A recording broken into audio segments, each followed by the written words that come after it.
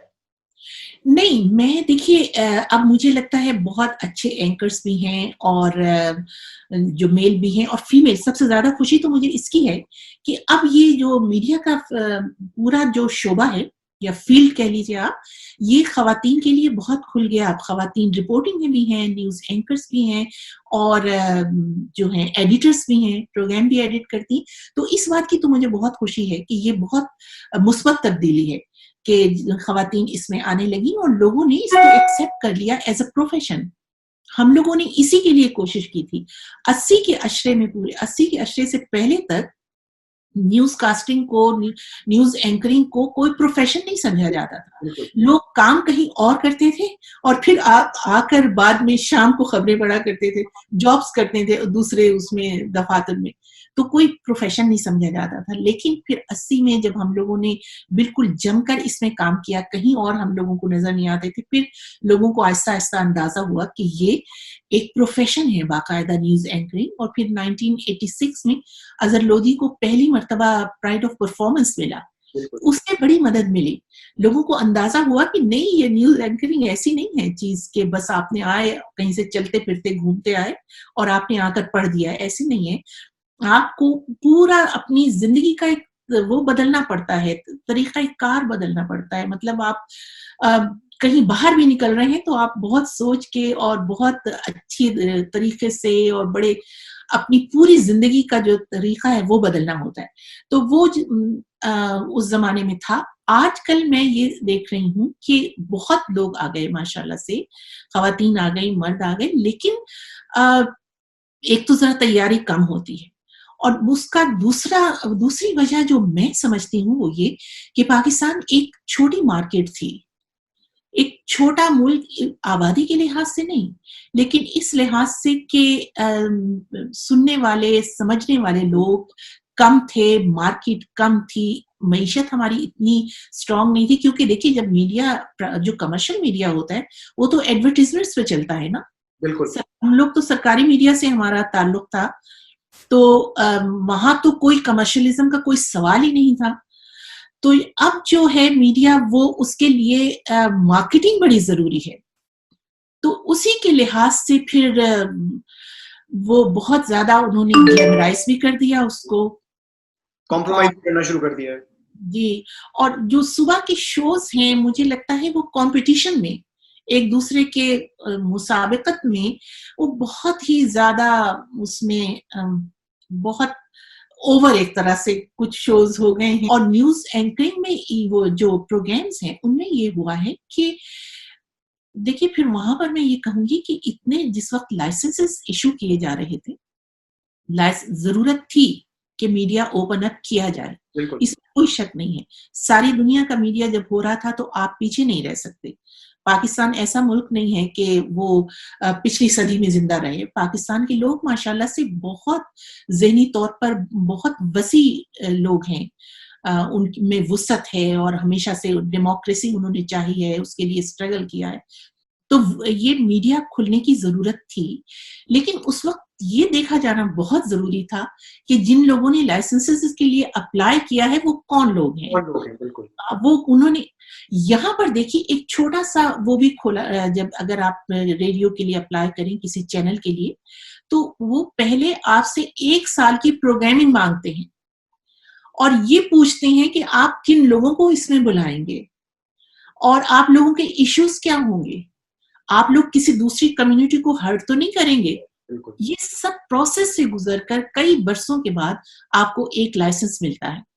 پاکستان میں وہی لوگ اخبارات بھی نکال رہے تھے, انہی لوگوں نے جا کر اپنا اس پہ چینلز کے لیے اپلائی کر دیا. ان سے کچھ نہیں پوچھا گیا کہ آپ کے اسٹوڈیوز کہاں ہیں, آپ کا اسٹاف کہاں ہے, آپ کے پاس کتنا پروفیشنل اور تربیت یافتہ اسٹاف ہے جو آپ کے چینل کو چلائے گا.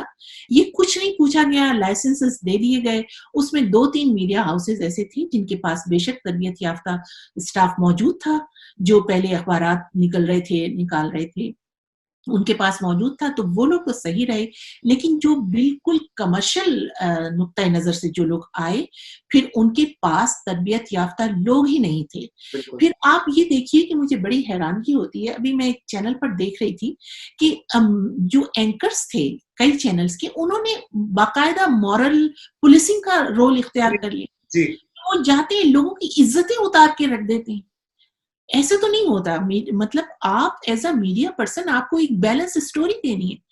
میں ابھی پچھلے دنوں دیکھ رہی تھی، ایک تو مجھے یہ سمجھ میں نہیں آتا، وہ ٹھیک ہے اس کا بڑا، اس کا جو جرم تھا، اس کی جو انتہا تھی، اس سے انکار نہیں کیا جا سکتا. اس نے بچی کو ریپ کر کے ان لوگوں نے 4-5 لوگوں نے اور قتل کیا. بے شک بہت گھناؤنا جرم ہے، لیکن آپ کو ان لوگوں کو پولیس نے سامنے کھڑا کر دیا، اینکر کے سامنے، اور وہ اینکر ان سے اس طرح سے باتیں کر رہا ہے جیسے وہ اینکر نہیں ہے، وہ ہے، مطلب وہ انویسٹیگیٹر ہے. بالکل. اور وہ اس کو ان سے باتیں کر رہا ہے اور بری طرح. اور پھر ہمارے اینکرز وہی والی بات ہے نا کہ تربیت نہیں ہے، تو وہ بات کرتے ہوئے دوسرے کو بہت ایک نچلا درجہ دیتے ہیں، اپنے آپ کو سمجھتے ہیں بہت اونچے ہیں. ایک پروگرام میں نے دیکھا تھا کہ وہ کوئی شاید جہاں پر کوئی سوشل گیدرنگ ہوگی، مرد اور عورت حضرات جمع تھے وہاں پر، اور ایک خاتون وہاں پہ اینکر پہنچ گئی اور وہ باقاعدہ اس قدر ذلیل کر رہی تھی. اور میں سوچ رہی تھی کہ اس مرد کی کوئی خاندان بھی ہوگا، اس کے بچے ہوں گے، بیٹیاں ہوں گی.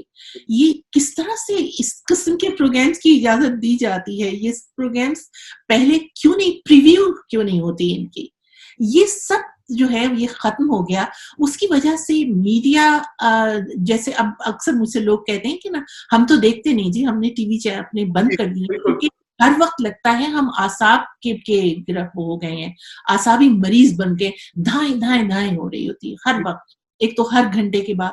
اور پھر یہ کہ وہ جو ہے بریکنگ نیوز، وہ بریکنگ نیوز نہیں ہوتی لیکن کیونکہ ایک ریس ہے کہ وہ پھر اچھا پھر یہ بھی نیوز ہوتی ہے، یہ بھی میڈیا کی ایک اس کی ہیڈ لائن ہوتی ہے کہ جی یہ والی خبر سب سے پہلے ہم نے بریک کی.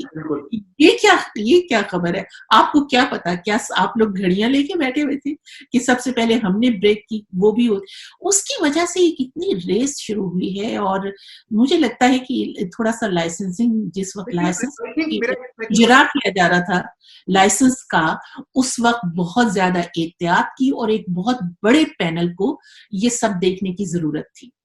نہیں، آئی تھنک تھوڑا سا میں اس نسل کی ڈیفینس میں، جسٹ مائی ویو، تاکہ میں آپ سے چاہوں گا کہ آپ اس کے بارے میں بات کریں. آئی تھنک وہ سیکھے بھی کس سے. بہت سارے لوگ پاکستان ایک بہت اچھے لوگ پاکستان چھوڑ گئے، جیسے آپ کے کیس میں ہے. بہت سے لوگ ایسے ہیں جو کسی کو سکھانا نہیں چاہتے. یہ بھی ہمارے یہاں کلچر ہے نا کہ وی ڈونٹ پاس آن. ہماری لیگیسی ہے، ہم اس کو پکڑ کے رکھے رہیں گے، چاہے وہ میوزک میں بڑے بڑے استاد گزرے. تو آئی تھنک نئی نسل ویسے ہی ایک پرابلم ہے جو ہے، وہ سیکھے بھی کس سے. تو انسٹیٹیوشن کوئی نہیں ہے، تو تربیت کا کوئی سسٹم اویلیبل نہیں ہے. اگر کوئی سیکھنا بھی چاہے تو خرم تربیت کے لیے کبھی کوئی انفرادی، تو خیر چلیے آپ بہت خوش قسمت ہیں اگر آپ کو انفرادی تربیت مل جائے. جیسے ہم لوگ تھے اس زمانے میں، ذرا جو تھا سوشل، وہ جو ہیں آپ کے تعلقات وہ زیادہ ہوتے تھے. آپ لوگ مطلب کم لوگ تھے تو زیادہ قریب تھے. اب کیونکہ بہت زیادہ ہو گئے تو وہ اتنی زیادہ ہونے سے یہ ہوتا ہے کہ دوریاں بھی ذرا ہو جاتی ہیں پیدا. لیکن تربیت کی کوئی ادارے نہیں ہیں. دیکھیے یہ جو میں سب کچھ آپ کو بتا رہی ہوں، یہ جب میں یہاں پر آئی تھی تو میں نے باقاعدہ اس میں ان کی جو تھی وہ ٹریننگ تھی، اکیڈمی تھی ان کی، جس میں وہ یہ سب ہم چیزیں باقاعدہ ہم لوگ خیر سیکھے ہوئے بہت چیزیں خود ہی سیکھ کے آئے ہوئے تھے، جیسے لینگویجز وغیرہ کا تھا. لیکن پھر بھی بہت سے لوگ جو صرف میں ہی نہیں، کیونکہ دوسرے ملکوں کے لوگ بھی ہوتے تھے. یہ BBC ورلڈ سروس تو ایک طرح سے آپ سمجھیے کہ ایک چھوٹی سی دنیا تھی، دنیا بھر کے لوگ یہاں تھے. تو وہ بھی ایک اچھا تجربہ تھا سب کے ساتھ کام کرنے کا. تو باقاعدہ اس کی تربیت دی جاتی ہے. آپ بالکل ایک رپورٹر کو بس آپ نے ہائر کر لیا، پتہ نہیں ہائر بھی کر لیا یا اس نے خود ہی آپ کو آفر کیا اور آپ نے کہا ہاں کر دو. نہ آپ اس کے بیچارے کو اس کو بھیج دیتے ہیں جلوسوں میں کور کرنے کے لیے، نہ اس کی کوئی سیکیورٹی کا خیال رکھا جاتا ہے، نہ اس کو تربیت دی جاتی ہے کہ آپ مطلب سوال و جواب کیسے کریں گے. یہاں باقاعدہ میں نے 3 دن کا انٹرویو کیا تھا کہ سینسٹیو انٹرویوز کیسے کیے جاتے ہیں. مثال کے طور پر ایک جس زمانے میں یہ زلزلہ آیا تو وہاں پر جو تھے جو رپورٹرز بچوں سے پوچھ رہے ہیں. جب عید آئی پہلی تو مجھے آج تک یاد ہے پوچھ رہے ہیں عید کیسی لگ رہی ہے. اب سارے لوگ تو اس کے بعد زلزلے کے بعد بیچارے لوگوں کے خاندان ختم ہو گئے تھے, اب عید کیسے لگ رہی ہے. بچے سے آپ یہ سوال پوچھ رہے ہیں جس کے ماں باپ مر گئے, جس کے رشتے دار مر گئے, اس سے کیوں یہ کیسے آپ یہ سوال پوچھ رہے ہیں کہ تمہیں یہ عید کیسی لگ رہی ہے. یہ کیا یہ سینسٹیو لوگوں سے ماحول میں آپ کو کیسی گفتگو کرنی ہے یہ آپ کو سکھایا جاتا ہے باقاعدہ. I think empathy ختم ہو گئی ہے. ایمپتھی بالکل ختم ہو گئی. اور تربیت بہت میڈیا کے لیے بہت تربیت, کیونکہ دیکھیے میڈیا کے لوگ بہت اثر انداز ہوتے ہیں. ٹیلی ویژن جو ہے یہ جو ویژول میڈیا ہے یہ بہت اثر انداز ہوتا ہے لوگوں کی سائیکی پر, لوگوں کے ذہنوں پر, ان کی زبانوں پر. تو اس کو تو بہت ہی محتاط ہونا چاہیے. آئی تھنک لوگوں نے ایک نسل نے کتاب پڑھنا چھوڑ دیا. آئی تھنک یہ بھی بہت بڑا فیکٹر ہے جو کہ لوگوں نے پڑھنا بالکل چھوڑ دیا ہے. کوئی بیک گراؤنڈ نہیں ہے, کوئی ٹریننگ نہیں ہے, کوئی ایکسپوجر نہیں. سوری, میں آپ سے ایک سوال جو میرے تھا میں آپ سے ضرور سوچ رہا تھا کہ پوچھوں گا, وہ یہ کہ ماشاء اللہ اتنا بڑا کریئر, آلموسٹ 4 decades, اگر ہم 76 سے کاؤنٹ کرنا شروع کریں, آپ بہت لوگوں سے ملی ہوں گی, بڑے بڑے لوگ, بڑے نامور لوگ. کبھی ایسا لائف میں آپ کے مومنٹ آیا جب آپ اسٹارک ہو گئی ہوں, یا آپ کسی سے ملی ہوں اور بہت ڈس اپوائنٹ ہوئی ہوں, یا کسی سے مل کے بہت خوش ہوئی ہوں؟ میں سب سے مل چکی ہوں. میں نے اپنی کتاب میں بلکہ تذکرہ بھی کر رہی ہوں کہ جب بھٹو صاحب آئے تھے بالکل اپنی پارٹی کو لانچ کرنے سرگودا, تو وہ مجھے بہت ہی ایک مطلب بہت میں چھوٹی تھی, مجھے اس وقت اتنا جمہوریت وغیرہ کا بھی زیادہ نہیں معلوم تھا, تو کیونکہ جمہوریت تھی نہیں ملک میں, تو مجھے فیسینیشن تھی. میں دیکھ رہی تھی کہ یہ انسان کتنا اچھا بولتا چلا جا رہا ہے. اور اس کے بعد پھر جو میں نے دیکھا کہ سب میری والدہ اور دوسری خواتین اتنی زیادہ موبلائز ہو گئی تھیں اس کے بعد کہ گھروں پہ جا رہی ہیں, لوگوں کو کنونس کر رہی ہیں کہ ووٹ کتنا ضروری ہے, آپ نے آ کر ووٹ دینا ہے. تو ایک تو وہ مجھے بہت یاد رہتا ہے. اور اس کے بعد ان سب سے مل چکی ہوں, جیسے نواز شریف. میں ویسے یہاں آ گئی تھی میں جب وزیر اعظم وہ بنے ہیں, تو میں یہاں آ چکی تھی اس وقت, لیکن یہاں پھر ان سے ملاقات ہوئی تھی, ایک فنکشن تھا اس میں, اور ایک ان کی بیگم سے بھی. بیگم ان کی بہت ساری تھی, کلثوم نواز بہت ہی سادہ سی بالکل گھریلو سی خاتون تھی, اور مریم اس وقت بہت چھوٹی تھی, پڑھ رہی تھی ابھی. تو یہ ان سے ملاقات ہوئی تھی. خود جنرل ضیاء سے وہاں پر اس میں ملاقاتیں ہوا کرتی تھیں. اور یہ جو مشتاق یوسفی صاحب ہیں, ان سے یہ یہاں پر ایک تھا, مطلب وہ تو یہی تھے نا اس زمانے میں لندن میں, تو ان سے بھی ملاقاتیں ہوتی تھیں. کیونکہ آپ نے انٹرویوز بھی کنڈکٹ کیے ہیں بہت سارے, بلکہ میں کہیں پڑھ رہا تھا آپ نے دلیپ کمار کا انٹرویو بھی کیا تھا یو کے میں. ہاں جی, دلیپ کمار کا میں نے انٹرویو کیا تھا, اور وہ مجھے اس میں میں یہ کہہ سکتی ہوں کہ جو میرے بہت ذہن میں تھا اس میں تھوڑی سی مجھے مایوسی ہوئی تھی, کیونکہ جو انہوں نے ہمیں وقت دیا تھا اس پہ وہ تیار نہیں تھے. خیر اب میں سوچتی ہوں کہ شاید وہ بھی کوئی ایسی بات نہیں, اتنے بڑے اداکار ہیں, وہ اگر وقت دے کر بھول جائیں کسی کو تو شاید یہ بھی ایک ادا ہوتی ہے اداکاری کی. لیکن وہ تھوڑی سی مجھے ہوئی تھی. ہاں جو بہت وہ ہوا تھوڑی سی جو مجھے بڑی ابھی تک یاد ہے, پتہ نہیں یہ بی بی سی میں ابھی پچھلے کوئی 3-4 سال پہلے کی بات ہے, شاہ رخ خان آئے یہاں پر, اور ان کے ساتھ دپیکا تھی دوسری. تو وہ آئے, وہ ایشیا سروس جو تھی نا اس کے لیے انٹرویوز دینے کے لیے. تو مجھے میں کہہ رہی تھی کہ شاہ رخ خان سے میں ضرور ملوں گی. تو لیکن ہم لوگ ایک میٹنگ کر رہے تھے اپنے پروگرام کی, وہ میں کر کے نکلی, تو شاہ رخ خان نکل کے اور کافی آگے جا رہے تھے. تو میں نے آواز دی, شاہ رخ خان مجھے آپ سے ملنا ہے. تو وہ وہیں رک گئے. اچھا. کہ پھر انہوں نے مجھ سے ہاتھ ملایا اور حال چال پوچھا, اور مطلب ایسی تھوڑی بہت گپ شپ, کیونکہ وہ پھر ان کے ساتھ اور لوگ تھے اور وہ جا رہے تھے.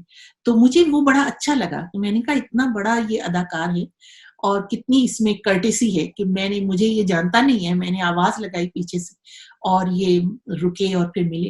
اور اس کے مقابلے میں امیتابھ بچن آئے، اب باہر لائن لگی ہوئی تھی وہاں پر، مطلب جو کیونکہ ایشین سیکشن بھی بہت بڑے تھے، تو اور وہ یہ امیتابھ وغیرہ جو ہیں وہ یہاں کا جو انگلش سروس کے چینلز وغیرہ ہیں ان میں بھی وہ جانے جاتے ہیں، وہ لوگ بہت مشہور ہیں، پاپولر ہیں. تو وہ لوگ انتظار کر رہے تھے باہر کے اب امیتابھ انٹرویو دے کر نکلیں گے تو پھر سب سے ملیں گے اور ہیلو کریں گے، ہیلو ہائی کریں گے. تو لیکن امیتابھ نکلے اور بغیر کسی طرف دیکھے سیدھے سے تیزی سے گزر کے آگے چلے گئے.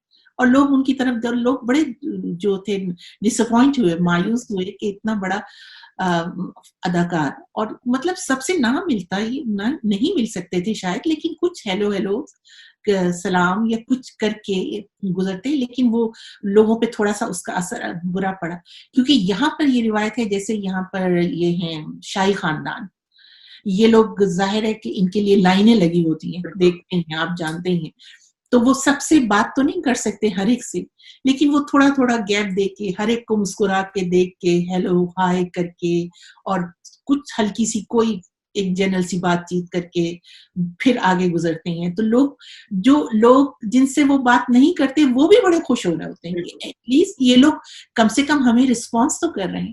تو ہمارے جو ہیں بے نظیر سے بھی میری ملاقات ہوئی تھی، بے نظیر کو میں نے انٹرویو بھی کیا تھا، تو سب سے ہی مل چکی ہوں. لیکن ایسی کوئی بہت میں بتا نہیں سکتی کہ کوئی بہت ان سب سے مل کے، ظاہر ہے یہ سب میرے لیے بہت یادگاری لمحے ہیں کہ ان سے سب سے اس پروفیشن کی وجہ سے ملاقات ہوئی. لیکن جب میں نئی مقابلہ کمپیئر کروں ان کا، میں آئرلینڈ میں گئی جب یہ 25 ملکوں کی تھی EU کی جو تھا سمٹ، تو مجھے لگتا ہے کہ یہ لوگ زیادہ ہمبل یہ لیڈرز ہوتے ہیں، اور ان کی کوشش ہوتی ہے کہ یہ کسی نہ کسی طرح انٹریکٹ کریں. اگر وہاں کوئی لوگ کھڑے ہیں، میڈیا کھڑا ہے، کچھ دوسرے لوگ کھڑے ہیں، تو یہ چاہتے ہیں کہ ان کے قریب جا کے ان سے کوئی نہ کوئی بات کرے. یہ نہیں ہوتا ہمارے ہاں جیسے کہ بالکل دور کر دیا جاتا ہے نا، کہ جن عوام کے ووٹوں سے سلیکٹ ہو کر آتے ہیں پھر ان سے دور کر دیا جاتا ہے لوگوں کو. بس میں ایک دو آخری سوال آپ سے کروں گا، میں نے کافی ٹائم لے لیا. اگین جو میں نے پہلے بیک گراؤنڈ میں کہا، اتنا ایکسپیرینس اور اتنا ایکسپوجر اور اتنی فیلڈز، ان سب چیزوں کو دیکھنے کے بعد آج اگر آپ سوچیں تو آپ زندگی کو کیسے ڈیفائن کریں گی؟ زندگی کیا ہے؟ بہت مشکل سوال ہے کہ زندگی کیا ہے، اس کو ڈیفائن کرنا بہت مشکل ہے. ظاہر ہے کہ میڈیا کا تو جو فیلڈ ہے، اب میں سمجھتی ہوں کہ بہت ہی اچھا تھا کہ میں اس میں آئی. جتنا اس کی وجہ سے ایکسپوجر ملا، اور جتنا اس کی وجہ سے تربیت ملی، اور جتنا اس کی وجہ سے ایک کہتے ہیں کہ ایمپیتھی آئی، ہیومن ہوئے، وہ اس کی وجہ سے سیکھ کر ہم یہاں تک ہیں کہ ہم ایک دوسرے انسان کے ساتھ ایمپیتھائز کر سکتے ہیں اپنے آپ کو. تو یہ تو میں سمجھتی ہوں کہ یہ تو بہت ہی ایک اچھا وہ تھا میرے لیے انتخاب. لیکن ہاں، زندگی میں کبھی کوئی انسان یا کوئی بھی موقع کبھی مکمل تو نہیں ہوا کرتا. تو یہ ضرور اب سوچتی ہوں کہ اگر پاکستان میں رہتی تو کتنا اچھا تھا، اپنے لوگوں کے قریب رہتی تو زیادہ اچھا تھا. اور زندگی جو ہے وہ انسان ظاہر گزارنا چاہتا ہے ان لوگوں کے ساتھ جن سے محبت کرتے ہیں آپ، وہ آپ کے قریب ہوں تبھی اچھا ہوتا ہے. تو اتنے دور آ کر رہنے لگے کیوں؟ مطلب اپنے ملک میں ایسے حالات کیوں نہیں تھے یا ہیں کہ اب لوگ جا کر واپس رہ سکیں، اور ان کو وہی اسی قسم کی مطلب اکثریت ہے جو تعلیم کی وجہ سے. میرا یہاں رہنے کا تھا بہت زیادہ ایک مقصد، وہ یہ تھا کہ یہاں پر تعلیمی ادارے بہتر ہیں. اور جب میں واپس جانے والی تھی 98 میں، تو مجھے سب نے وہاں یہی کہا کہ یہاں تو لوگ باقاعدہ پلاننگ کرتے ہیں، منصوبہ بندی کرتے ہیں کہ کس طرح سے اپنے بچوں کو باہر لے جا کر ان کو بہتر اداروں میں وہ پڑھیں. تو تم لوگ کیوں واپس آ رہے ہو؟ اگر تو کوئی مجبوری نہیں ہے تو واپس نہیں آؤ. تو ظاہر ہے پھر ہم نے یہاں رہنے کا فیصلہ کیا. وہ میں اکثر سوچتی ہوں کہ یہ سمجھ میں نہیں آتا اگر آپ اس کو ایک اس میں ترازو میں یا بیلنس کر کے دیکھنا چاہیں تو کہ آپ نے زندگی میں کیا کھویا اور کیا پایا، تو یہ فیصلہ کرنا بہت مشکل ہے. ہم نے اپنے بچوں کو بہتر تعلیم ضرور دے دی اور خود بھی اچھی زندگی اس لحاظ سے فزیکل طور پہ اچھی گزاری، سہولتوں کے حساب سے اچھی گزار لی، پیسے کے حساب سے نہیں. BBC کی تنخواہیں بھی بہت ہی خصوصاً جو لینگویجز کے لوگ ہیں ان کی بہت ہی واجبی سی مناسب سی تنخواہیں تھیں. تو یہ نہیں ہوا کہ یہاں پر آ کر کوئی پیسہ بہت مل گیا، وہ نہیں ہوا. لیکن اب ہماری اولاد جو ہے، ہماری نسل ہے، وہ اس کا پاکستان سے وہ تعلق نہیں رہا جو ہمارا تھا، کیونکہ ہم نے بہت کوشش کی. اب شروع کے جو 18 سال تھے بچوں کے زندگیوں کے، وہ ہم ہر سال پاکستان چھٹیوں میں اس لیے جاتے تھے کہ بچوں کا تعلق رہے اپنے ملک سے اور اپنے رشتہ داروں سے، اپنے عزیزوں کو یہ جانے پہچانے ان کے ساتھ. لیکن اس کے باوجود اب اس کا اس حد تک تو فائدہ ہوا کہ مجھے بڑی خوشی ہوئی جب میں اسکول میں ٹیچرز کہتی تھی کہ آپ کے بچے جو ہیں وہ پاکستان سے دے لو دیئر کنٹری، کہ ان کو کوئی پاکستان کی چیز دکھائیں تو وہ بہت اس پہ خوش ہوتے ہیں. اس لحاظ سے تو ٹھیک ہے کہ دے لو دیئر کنٹری، لیکن وہ ریلیٹ نہیں کر پاتے ہیں. اب اگر ان سے کہا جائے کہ تم جا کر واپس رہ سکو گے پاکستان، تو وہ کبھی نہیں رہ سکیں گے، نہیں رہ سکتے. تو اپ روٹ ہو گئے. جی بالکل بالکل. ایک طرح سے جو روٹس ہیں وہ وہاں پہ نہیں رہی. ظاہر ہے کہ ان کی وہ نہیں جب جاتے، اور ایسی میں نہیں، صرف یہ واپسی کی ایک مت ہے. میں بلکہ جب یہ ماسٹرز کر رہی تھی، جو میرا تھیسس تھا اس کے زمانے میں، جب میں یہ پڑھ رہی تھی، صرف ہم نہیں، جو بھی لوگ یورپ میں، جو لوگ وہاں سے آئے، مڈل ایسٹ سے آئے، جو ٹرکی سے آ کے رہے، افریقہ سے آ کر رہے، اور یہاں پر جو لوگ یہاں پر زیادہ تر لوگ ساؤتھ ایشیا سے آئے ہوئے ہیں. ایشیا سے کیونکہ یہ ظاہر ہے یہ ان کی کالونیز تھیں، انڈیا اور پاکستان، تو وہاں کے لوگ زیادہ یہاں پر آئے. تو ہم یہ سب لوگوں کے لیے، جب میں نے کتابیں پڑھی اس سلسلے میں، کہ یہ ایک متھ ہے کہ لوگ واپس چلے جائیں گے. لیکن جو بھی یہ خواب دیکھ کر آئے کہ ہم کچھ کما لیں، ہمارے بچے اچھی تعلیم حاصل کر لیں، یا ہم خود اچھی تعلیم حاصل کر لیں اور اچھا تجربہ لے کر ہم واپس اپنے ملکوں میں جائیں، وہ نہیں جا پائے. یہ ایک المیہ ہے. اب بلکہ تو میں یہی کہتی ہوں کہ اپنے ملک میں کیوں نہیں ہوتی وہ سہولتیں. آپ نہ ٹھیک ہے، صرف آپ یقین کیجئے کہ 80 کے عشرے تک لوگ آتے تھے باہر، تعلیم حاصل کرتے تھے، یا 2-3 سے، جیسے ریڈیو پاکستان کا میں آپ کو بتا رہی ہوں، 3 سال کے لیے لوگ آتے تھے اور واپس جاتے تھے اپنے ملکوں میں، اور ایڈجسٹ ہو جاتے تھے آسانی سے. لیکن 80 اور 90 کا جو عشرہ آیا ہے تو لوگوں نے اپنی کشتیاں جلا دی ہیں. ہم نے بہت دیر سے جلائی ہیں. ہم نے تو 99 میں جا کر جلائی ہیں، جب وہ پھر ماشاءاللہ لگ گیا ملک میں، تو پھر کشتیاں جلا دیں کہ نہیں اب جانا اور جا کر اور وہاں رہنا ممکن نہیں ہو سکے گا. نہیں بالکل. یہ آئی تھنک یہ جو آپ نے عرض کیا، آئی تھنک سارے پاکستانی جو بھی باہر رہتے ہیں ان سب کا یہ ڈیلیما ہے. یہ ہمارا پورا ود اور وداؤٹ یو والا ایشو ہے کہ ہم جانا بھی چاہتے ہیں اور رہنا بھی نہیں چاہتے. بہت بہت شکریہ. میرے لیے ایک بہت بڑا چیلنج ہے کہ میں اتنا بڑا آپ کا ایکسپیرینس کیسے کچھ.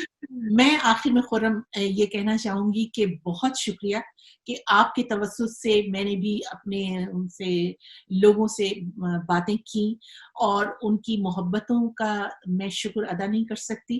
وہ بہت ہے، وہ میرے اوپر قرض ہے، محبتوں کا قرض. آپ پیسے کا قرض ادا کر سکتے ہیں، لیکن محبتوں کا قرض آپ کبھی ادا نہیں کر سکتے.